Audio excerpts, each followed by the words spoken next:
এবার ঢাকার বাইরের বাজার পরিস্থিতি তুলে ধরতে সরাসরি যুক্ত হচ্ছেন বরিশাল থেকে শাকিল মাহমুদ ও ময়মনসিংহ থেকে ইলিয়াস আহমেদ।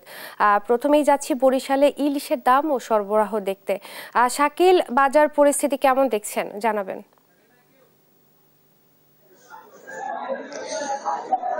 দেখুন, এখন কিন্তু ভরা মৌসুম চলছে ইলিশের, তবে যে কাঙ্ক্ষিত মাছ আসলে মোকাম এবং বাজারগুলোতে থাকার কথা সেই কাঙ্ক্ষিত মাছ কিন্তু নেই।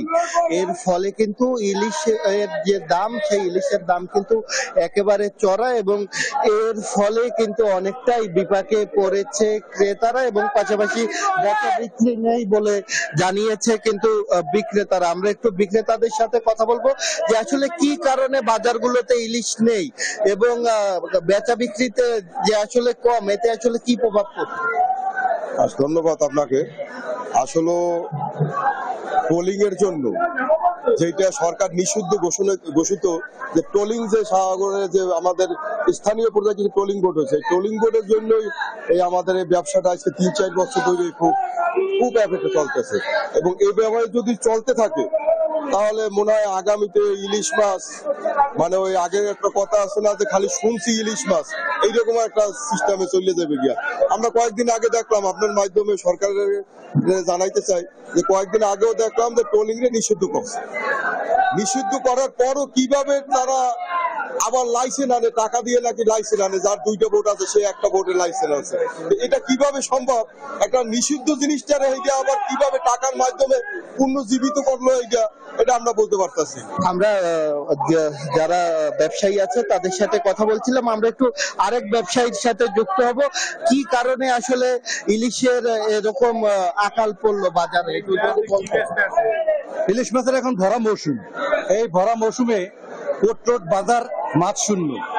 পোর্ট হলো দক্ষিণাঞ্চলের মধ্যে সবচেয়ে বড় ইলিশ মাছের মোকাম, কিন্তু এখানে মাছ শূন্য। এই মাছ শূন্যর কারণ হলো লোকাল নদীতে একদম ইলিশ মাছ নাই।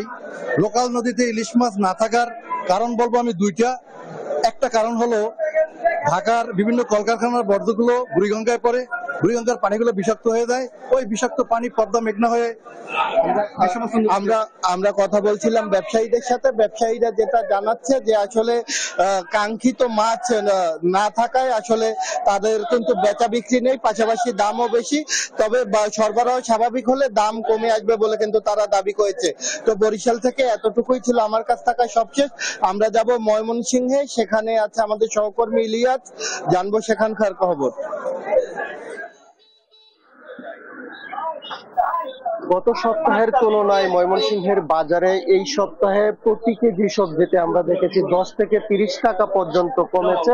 তারপরেও কিন্তু সবজির বাজারে একেবারেই চড়া রয়েছে এবং সাধারণ ভোক্তা যারা রয়েছেন তারা বলছেন যে বাজারে এসে কিন্তু তারা অনেকটাই হিমশিম খেতে হচ্ছে। অর্থাৎ তারা বলছেন আয় ব্যয়ের সাথে কিন্তু বাজারে এসে তারা হিসেব কোনোভাবেই মেলাতে কিন্তু পারছেন না। অর্থাৎ এই বিষয়টি নিয়ে তারা দাবি জানিয়েছেন বাজার মনিটরিং ব্যবস্থা যেন জোরদার করা হয়, সেই বিষয়টি কিন্তু তারা বলছিলেন। অর্থাৎ আজকের বাজারের একটু সবজির দাম আমরা জানাতে চাই। গত সপ্তাহে আমরা দেখেছিলাম সিম বিক্রি হয়েছিল 200 টাকা কেজি, সেই সিম কিন্তু আজকের বাজারে বিক্রি হচ্ছে 160 টাকা কেজি। অর্থাৎ এছাড়াও টমেটো 160 টাকার কেজির টমেটো কিন্তু আজকের বাজারে বিক্রি হচ্ছে 120 থেকে 130 টাকা কেজি। করলা বিক্রি হচ্ছে 80 থেকে 100 টাকা কেজি। বেগুন বিক্রি হচ্ছে 80 থেকে 100 টাকা কেজি। পটল বিক্রি হচ্ছে 70 থেকে 80 টাকা কেজি। অর্থাৎ ব্যবসায়ীরা বলছেন যে প্রতি কেজি সবজিতে কিন্তু 10 থেকে 20 টাকা করে কমেছে। তারপরেও কিন্তু সবজির বাজার অনেকটাই চড়া রয়েছে এবং সাধারণ ভোক্তা যারা আছেন তারা বলছেন যে বাজারে এসে তারা হিমশিম খাচ্ছেন। আমরা যদি একজন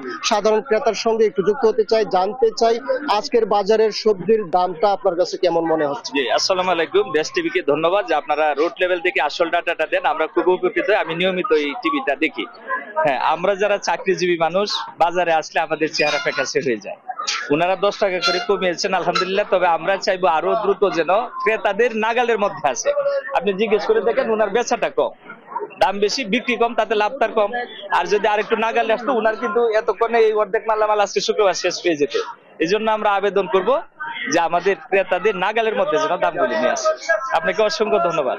তিনি বলছিলেন যে ক্রেতাদের নাগালের মধ্যে কিন্তু সবজির দাম আনতে হবে এবং বাজার মনিটরিং ব্যবস্থা জোরদার করতে হবে, সেই বিষয়টি বলছিলেন। আমরা এই বিষয়টি নিয়ে জেলা প্রশাসনের সঙ্গে কথা বলেছিলাম। তারা বলছেন যে ময়মনসিংহের যে সবচেয়ে বড় বড় বাজারগুলো রয়েছে সেইগুলোতে কিন্তু তারা মনিটরিং ব্যবস্থা জোরদার করে সাধারণ ক্রেতাদের নাগালের মধ্যে সবজির দাম আনার চেষ্টা করবেন।